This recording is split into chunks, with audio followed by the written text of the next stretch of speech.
When the look of the sky informed us that it was getting along towards supper time, we climbed down and said, "So long, and see you tomorrow," and we went our separate ways in the dusk. And one evening, this casual parting turned out to be for the last time. We were separated by that pistol shot. The book I'll be reviewing for you today is So Long, See You Tomorrow by William Maxwell. This was published in 1980. And this book has a lot to say for being such a short little piece. The main synopsis of the book, it's a man, the narrator, channeling his memory to discover the reasoning of a murder that happened in his hometown in the 1920s in rural Illinois. I feel this book kind of has two different parts, even though it's kind of unofficial, but I kind of took it that way.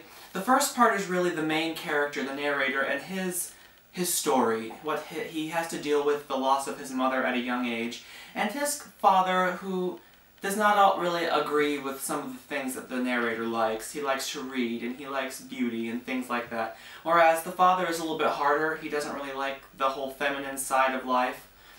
The narrator discusses meeting this boy named Cletus, where he moves to a new town, and they become good friends. And they're good friends until Cletus's father murders his father's best friend. And that's really where the story takes off. So the second part of the book deals with the narrator putting himself inside Cletus's shoes to get a glimpse of his life, why the events that happened. And it goes into, the narrator makes this whole story about there being an affair, and there being divorce, and hardships, and it goes into many different points of view. It's always a narrator, but it's a third-person point of view explaining the focused characters' thoughts at the time. It even goes into the family dog's point of view, and what she thinks. And I thought that was a really interesting touch, because you don't get that very often. And so,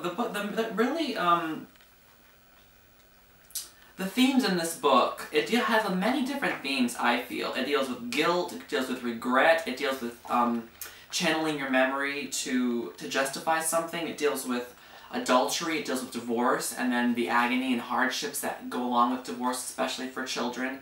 And then for this, it was very, very hard on one of the main characters, the adult main characters as well.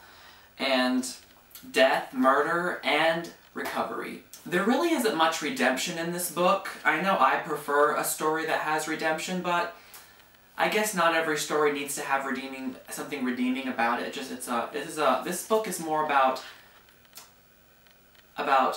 understanding human life, human thought, and why humans do what we do. And it deals with people just like you and me dealing with an everyday issue that may have been very taboo then.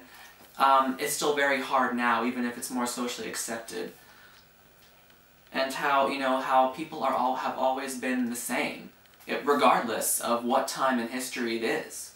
The only problem I really had with this book was I got confused with the characters sometimes. The author refers to characters by their first or last name, or both, and so I got confused if there was a new character or if it was the same character. I got lost there sometimes, but that's really the only flaw I found with the book.